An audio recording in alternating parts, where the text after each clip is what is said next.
Welcome back to city news. Tenali Chandrababu Naidu కాలనీలో ఉద్రిక్తత చోటు చేసుకుంది. మున్సిపల్ అధికారులు కాలువలు శుభ్రం చేసే క్రమంలో మురుగు కాలువ పక్కన శుభ్రం చేసి వెళ్లగా స్థానికులు ప్రభుత్వ స్థలంలో రాత్రికి రాత్రి మేరీమాత విగ్రహం ఏర్పాటు చేశారు. అనుమతులు లేవని బొమ్మ తొలగించాలని స్థానికులకు మున్సిపల్ అధికారులు ఆదేశించగా బొమ్మ తొలగించడం కుదరదని మున్సిపల్ అధికారులకు స్థానికులు అడ్డం తిరిగారు. పోలీసుల సహాయంతో బొమ్మను మున్సిపల్ అధికారులు తొలగించారు. బొమ్మ తొలగించే క్రమంలో పోలీసుల మధ్య స్థానికుల మధ్య తీవ్ర తోపులాట జరిగింది. బొమ్మ తొలగించే క్రెయిన్పై స్థానికులు రాళ్లతో విసరటంతో డ్రైవర్కి స్వల్ప గాయం అయింది. ఘర్షణకు కారణమైన పలువురిని పోలీసులు అదుపులోకి తీసుకున్నారు. మేరీమాత విగ్రహం తొలగిస్తే పక్కనే ఉన్న నిత్యం పూజలు అందుకునే అంకమ్మ తల్లి చెట్టు కూడా తొలగించాలని స్థానికులు డిమాండ్ చేయగా చెట్టు కింద ఉన్న దిమ్మెను కూడా మున్సిపల్ అధికారులు తొలగించారు.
మనకి మేరే జరుగుద్ది. మనం అక్రమంగా ఏమి చేయట్లేదు. ఆమె సృష్టికి కారణభూతులైన యేసుక్రీస్తుని మోసిన మరియమ్మ తల్లి. అయితే అందరూ సహోదరులు గతంలో 5 ఏళ్ల క్రితమే ఇక్కడ ఆలయం ఇస్తామని మాకు మాటిచ్చారు ప్రముఖులు. ఆ మాటిచ్చిన సమయంలో మా యవ్వన పిల్లలు రాత్రికాల సమయంలో వారు ఏం చేశారంటే చిన్న మరియమ్మని తెచ్చి అక్కడ పెడతాం జరిగింది. సరే, మీకు పెద్దవాళ్ళు, మీరు అన్నీ తెలిసిన వాళ్ళు ఎవరో మీకు ఫోన్ చేశారు. ఓకే, అది గవర్నమెంట్ స్థలమే, క్షమాపణ కనుక మనం చెప్పాలి. పెద్దల రూపంలో మీకు ఒక అధికారం ఉన్నది. మీరు వచ్చి అయ్యా అరవద్దు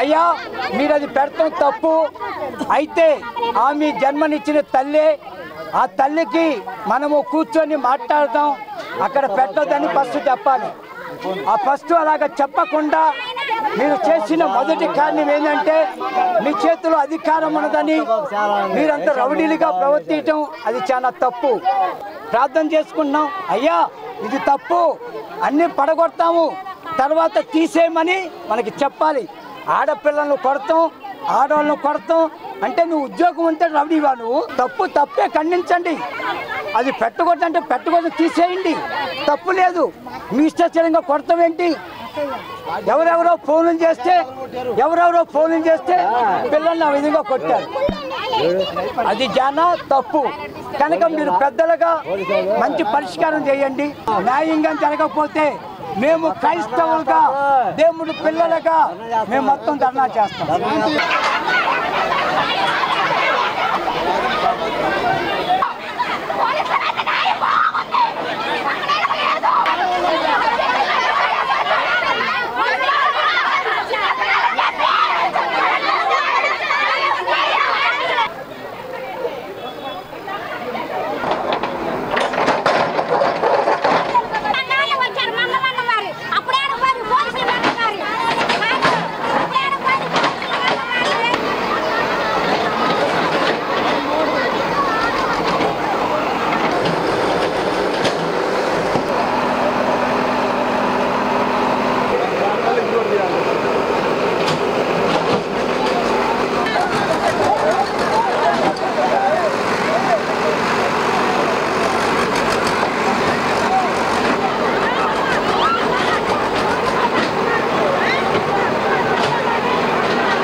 రాత్రి పెట్టుకున్నందుకు మున్సిపాలిటీ వాళ్ళు వచ్చి అరిచారు అరిస్తే మేము ఏదో కస్టమర్స్ పండుగ కానీ మేము పెట్టుకున్నాము అని మేము చెప్పాము వాళ్ళు వెళ్ళడం జరిగింది తర్వాత పోలీసు మొత్తం వచ్చేసారు వచ్చి సీఏ గారు పిల్లలని తల్లులని రొమ్ముల మీద గుడ్డలు పొయ్యేదాకా కొట్టేసేసేసాడు కొట్టేసేసి జుట్లు పట్టుకొని లాగి నాకు బీభత్సం చేశాడు సీఏ గారు వచ్చేసి మా ఇళ్ళ మీదకి వచ్చి మమ్మల్ని ఎట్ట కొట్టమంటే అట్ట కొట్టేసేసాడు పిల్లల్ని తల్లుల్ని ఆ వదాన్ని కొట్టాడు సీఏ గారికి పదవి ఇచ్చారు కానీ కొట్టమని ఏం చెప్పలేదండి ఆడవాళ్ళని కొట్టమని చెప్పరా పదవి ఉండే గవర్నమెంట్ జాబులు ఉంటే ఉండొచ్చు కొట్టమని చెప్పలా ఎవరో కానీ మందలించాలేదని ఉంటే చెప్పాలి చిన్నపిల్లలు లేదు పెద్దోళ్ళు లేరు ఆ వదాన్ని మమ్మల్ని కొట్టేసేసారండి ఇది న్యాయమేనా న్యాయం మాకు మీరు ఏం చేస్తారో మాకు న్యాయం చెయ్యాలి 12ంటికి 3ంటి సమయంలో రాత్రే పెట్టాము మేము రాత్రే పెట్టేసరికి ఉదయాన్ని వచ్చారు వాళ్ళు చెప్పారు వెళ్ళిపోయారు మళ్ళీ పోలీసుల ద్వారాగా మళ్ళీ వచ్చారు పోలీసుల ద్వారాగా వచ్చి ముసలోళ్ళని చూడాల ముత్తుకోళ్ళని చూడాల పిల్లలను చూడాల తల్లులు చూడాల సీఏ గారు మాత్రం ఆ వదాన్ని కొట్టాడు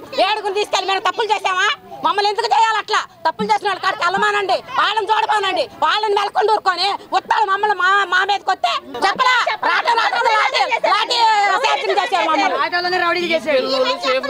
నేను 21 సంవత్సరం అయింది ఇక్కడ అమ్మవారిని స్థాపించి మొక్కబెట్టి 21 సంవత్సరం నుంచి పూజలు చేస్తున్నాను 5 సంవత్సరాలకు ఒకసారి 1000 మందికి అన్న సంతర్పణ చేస్తున్నాను చంద్రబాబు నాయుడు సీఎం కాలనీలో 8వ లైన్లో కాలవడ్డున ఉంది అమ్మవారి పేటకం అంకమ్మ తల్లి గుడి 21 సంవత్సరం నుంచి పూజలు చేసుకుంటా ఉన్నాం ఏ ప్రభుత్వం వచ్చినా మమ్మల్ని ఇబ్బంది పెట్టలేదు ఇప్పుడు మాకు తెలియకుండా పోలీసు వారు వచ్చి మేము ఆటోకి వెళ్ళేస్తాడు మొత్తం కొట్టేశారు సార్ ఎందుకో ఏమి చెప్పలేదు వాళ్ళు మిషన్లు తెచ్చేసారు సార్ మాతో ఏం పని లేదు వాళ్ళు తెచ్చి కొట్టేశారు అంతే 21 సంవత్సరం నుంచి ఎవరో తీరామా గుడి మేము 21 సంవత్సరం నుంచి అమ్మవారిని కొలుచుకుంటున్నాం అసలు మాట మంచి ఏమి చెప్పుకోకుండా వచ్చి వాళ్ళు ఎవరు వచ్చి తీయమన్నారని పోలీసు వారు వచ్చి ఇది మొత్తం పడేపించేశారు సార్లు కూడా వచ్చారు మరి ఎందుకు పడేస్తున్నారో కూడా తెలియలే మాకు మేము అడుగుతుంటే తీసేయాలి అంటున్నారు సార్ మమ్మల్ని తీసేయాలి మీ ఏమంటే చదువుకోండి అంటున్నారు ఏం చదువుకుంటామో మొత్తం దోషం చేసి పడేశారు ఇక్కడ మరి ఆ గుడి ఏం అడ్డం వచ్చిందో పోనీ అడ్డం వచ్చింది చెప్పాలి కదా సార్ మాకు. మరి తీయండి అమ్మా, ఇట్లా అందరూ ఒత్తిడి చేస్తున్నారు తీయండి అంటే మేము జాగ్రత్త పడతాం కదా. మాకు తీసేయాలన్న మాట అంటున్నారు. పడేసేయండి పునాదులతో సగా పెళ్ళగిచ్చి పడేశారు. 21 సంవత్సరం మేము అమ్మవారిని కొలుచుకుంటాం. 5 ఏళ్ళకి ఒకసారి అమ్మవారి కొలుపులు చేస్తాం మేము అంకమ్మ తల్లిని. మాకు అడ్డు చెప్పిన వాళ్ళు ఎవరు లేరు ఇన్ని సంవత్సరాల నుంచి. మరి ఇప్పుడే జరిగింది. ఒక 1000 మంది భోజనాలు కూడా చేస్తాము, 2 పొట్టేళ్ళు వస్తాము.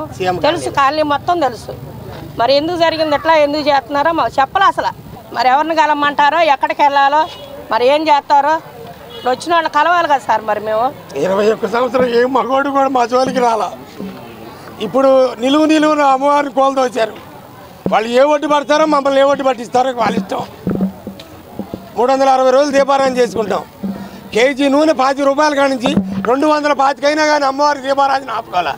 నాకు 58 ఏళ్ళు ఇంతవరకు నాకు టాబ్లెట్తో అమ్మవారి సేవ చేసుకుంటాం. మేము ఖర్చు పెట్టి అమ్మవారిని అందరూ చల్లగా ఉండాలని చూస్తున్నాము. మరి దాన్ని కూలదోసేశారు. మరి ఏంది ఎవరికి వచ్చిన ఇబ్బందో మరి మాకు అర్థం కావట్లా. స్థానిక గంగానమ్మపేటలోని సంజన ఫిజియోథెరపీ క్లినిక్ వారి వార్షికోత్సవ వేడుకలు ఘనంగా నిర్వహించడం జరిగింది. ఈ వేడుకలలో Tenali IMA president doctor Anil Kumar పాల్గొని నూతనంగా ఏర్పాటు చేసిన సంజన పీడియాట్రిక్ విభాగం ప్రారంభించారు. ఈ సందర్భంగా ఆయన మాట్లాడుతూ సంజన ఫిజియోథెరపీ వారు గత దశాబ్ద కాలంగా తెనాలిలో అత్యాధునిక ఫిజియో సేవలు అందిస్తున్నారని, కొత్తగా ఏర్పాటు చేసిన సంజన పీడియాట్రిక్ విభాగం ద్వారా చిన్నపిల్లల్లో వచ్చే ఎదుగుదల లోపాలు, ఆటిజం, సెరిబ్రల్ పాల్సీ వంటి వాటికి అత్యుత్తమ చికిత్స ఇక్కడ లభిస్తుందని తెలిపారు. సంజన ఫిజియోథెరపీ నిర్వాహకుడు డాక్టర్ ఖమ్మం వెంకటకుమార్ మాట్లాడుతూ గత దశాబ్ద కాలంగా మమ్మల్ని ఆదరించిన పేషెంట్లకు, డాక్టర్లకు, మిత్రులకు, శ్రేయాభిలాషులకు ధన్యవాదాలు తెలిపారు. మరియు పీడియాట్రిక్ ఫిజియోథెరపీ సేవలు పట్టణ ప్రజలు వినియోగించుకోవాల్సిందిగా కోరారు. ఈ కార్యక్రమంలో doctor Kasibatla Vishnupriya, doctor Harika, doctor Bhanusri, doctor Bhaskar, doctor Chandu, Kambham Manikanta, Kambham Vamsi Som Kumar, doctor Vijay, doctor Dinesh, doctor Bandaru Ravikanth తదితరులు పాల్గొన్నారు. 10వ వార్షికోత్సవం సందర్భంగా మరింత ముందలకి అంటే మరింత మోడ్రన్గా మరింత ఒక రకమైన ఈ తెనాలి ఊరికి విప్లవాత్మకమైన ఫిజియోథెరపీ కింద బుద్ధి మాంద్యమ్యం ఉన్న పిల్లలకి సపరేట్గా సంజన చైల్డ్ ఫిజియోథెరపీ క్లినిక్ అంటే బుద్ధి మాంద్యమ్యం వాళ్ళకి, ఈ నెలలు నిలకుండానే పుట్టిన వాళ్ళకి స్పీచ్ థెరపీతో పాటు ఈ చైల్డ్ ఫిజియోథెరపీ అనేది చాలా సైంటిఫిక్గా కూడా చాలా ఉపయోగకరమైనది. దీనివల్ల ఆ బుద్ధిమాంద్యం పిల్లలకి జీవితాలే మారిపోతుంది. అంటే నడక నేర్పించడం కానీ, hand to mouth coordination, hand to walk coordination, అలానే స్పైన్ మజిల్స్ కానీ నుంచోబెట్టడం, నడిపి ఈ వాటన్నిటికి సంబంధించిన ఎక్విప్మెంట్ కూడా తెప్పించి నూతనంగా ఈ తెనాలి పట్టణానికి ఇది ఒక వరం. సంజన ఫిజియోథెరపీ క్లినిక్ 10వ వార్షికోత్సవం జరుపుకోవడం జరుగుతుంది. ఈ సందర్భంగా మాకు గత దశాబ్ద కాలంగా మాకు సహకరించిన మిత్రులకు, పేషెంట్లకు, శ్రేయోభిలాషులకు, అలాగే మాకు పేషెంట్లను నిరంతరం పంపుతున్న డాక్టర్లకు, మిగతా వారందరికీ ధన్యవాదాలు తెలుపుకోవడం జరుగుతుంది. ఇక్కడ మేము ఈ దశాబ్ద కాలంగా ఫిజియోథెరపీ విభాగంలో అనేక సేవలు అందించాం. అలాగే కాలానుగుణంగా కొత్త మార్పులకు శ్రీకారం చుడుతున్నాం. అలాగే కొత్త techniques, taping techniques, manual therapy techniques, తర్వాత లేజర్ థెరపీ అలాంటి ఈ 10 సంవత్సరాల్లో అప్డేట్ అవుతూ వచ్చాం. దానికి సహకరించిన మిత్రులందరికీ ధన్యవాదాలు. అలాగే ఈరోజు ఈ 10వ వార్షికోత్సవం సందర్భంగా మేము ఇక్కడ తెనాలిలో మొట్టమొదటిసారిగా చిల్డ్రన్ ఫిజియోథెరపీ క్లినిక్ని ఏర్పాటు చేయడం జరుగుతుంది. మాకు చాలామంది చైల్డ్ పేషెంట్లు ఇక్కడి నుంచి విజయవాడ, గుంటూరు వెళ్ళి మనకి అందుబాటులో లేని కంప్లైంట్ చేస్తున్నారు. అందువల్ల మేము వాళ్ళందరినీ దృష్టిలో పెట్టుకొని కొత్తగా నూతనంగా ఏర్పాటు చేసాం. తెనాలి మండలం అంగులగుద్రు గ్రామంలోని బీసీ కళాశాల బాలికల వసతి గృహం నందు విద్యార్థులకు పుస్తకాలు, దుప్పట్లు మరియు నిత్యావసర సరుకులు పంపిణీ చేశారు. తెనాలి నియోజకవర్గం బీసీ సంక్షేమ సంఘం అధ్యక్షులు జొన్నాదుల వెంకటేశ్వరరావు పర్యవేక్షణలో జొన్నాదుల శివరామకృష్ణ కుమారుడు రాహుల్, అతని మిత్ర బృందం పవన్ కుమార్, ప్రతాప్ రెడ్డి, చెన్నకేశవులు బీసీ మహిళా వసతి గృహం నందు విద్యార్థులకు దుప్పట్లు, వాటర్ బాటిల్, పుస్తకాలు, కాస్మెటిక్స్ అందజేశారు.